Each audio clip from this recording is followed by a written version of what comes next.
Guys, deluded, I'm back again. Thank you very much for having me, folks, and it's a pleasure to be back here. Oh, the notes wanted to drop. But yeah, who was I going to speak about today? Santi Cazorla, man. Happy to see those who don't know. I mean, it's an open secret now. He's officially been re-signed by Villereal, his one of his previous clubs, and I mean, it's great, man. I mean, previously he was training at Alvarez, I believe, whether that was to build his fitness and whatever.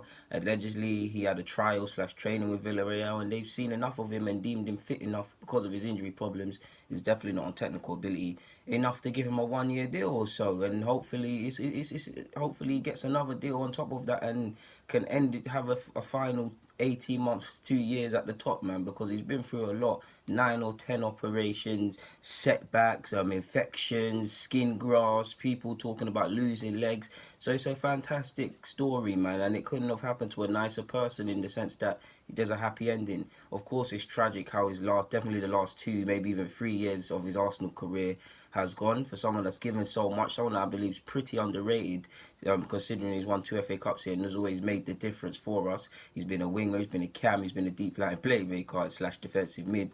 Um, he deserves a bit more. He deserves a bit more, man. And football can be very cruel sometimes, man. Like I said, it's nice to see he's joining a club where he's made 228 appearances so far across his 2, maybe even 3 spells at the club.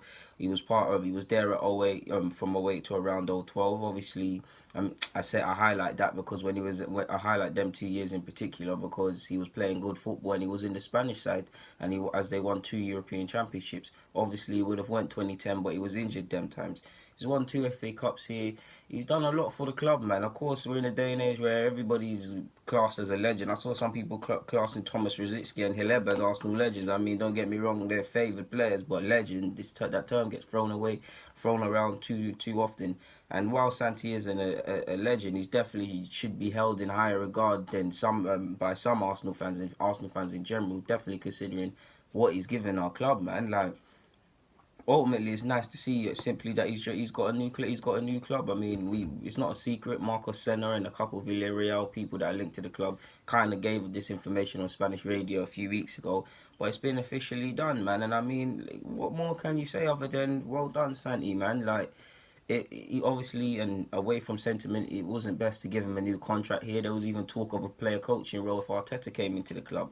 Obviously, we know the events that transpired. So it's nice to see, man. He spent time at Villarreal, obviously, before moving on to Malaga and eventually finding his way to Arsenal. So yeah, man, that's where some of his happy memories and best football, no doubt, he'd probably tell you would have been played. So thank you for your service, Santi, man. All I can say is I wish you all the best, to be fair with you, man. And yeah, there's nothing more to be said on that front. Or in fact, there is. Liechtenstein, if you haven't seen, I've spoken about it already, so there's no point making a separate vid. He's officially confirmed as an Arsenal player. You saw him in the shirt, you saw his interview, you saw all of these things, and now he can concentrate on his national team's, Switzerland side's World Cup campaign and trying to achieve as much as they can in that regard.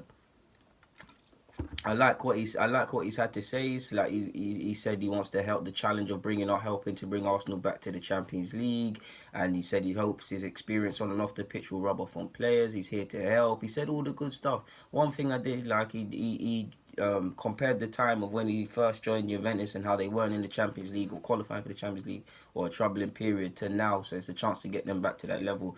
I mean, if nothing more, just hopefully what you've learned at Juventus, the excellent required, how ultimately you have to handle yourself playing for a club the size of Juventus. You lot have watched the Netflix documentaries. Hopefully that can rub up on a lot of players and stuff.